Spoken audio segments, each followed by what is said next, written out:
জায়গায় কোরআনের কথা বলতে যায়, বাতিলেরা রক্তচক্ষু দিয়ে এরকম বড় বড় কইরা বলে, হুজুর সাবধানে কথা বলেন, ভুলে যাবেন না এলাকা কার।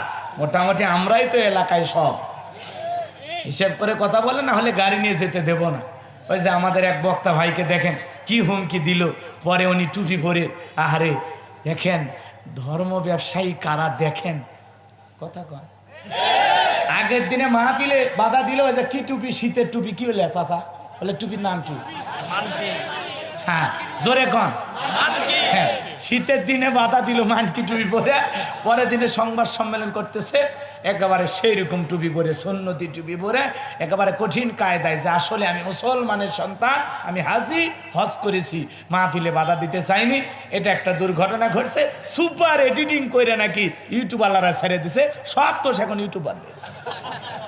ও যে কি খায়া বলেছে আল্লাহ ভালো জানে, কথা কন ঠিক কিনা? বলার পরে মাথা যখন ভাইরাল হয়ে গেছে ভিডিও চতুর্দিকে, তখন চিন্তা করতেছে ধামা চাপা তো দেওয়া লাগবে। এই জন্য 6-9 করে বুঝায়, শোনেন মনে রাখবেন এদেশের মানুষ অত বোকা না। গোপন তত্ত্ব ফাঁস হওয়ার পরে বলবেন ওটা এডিটিং করেছে।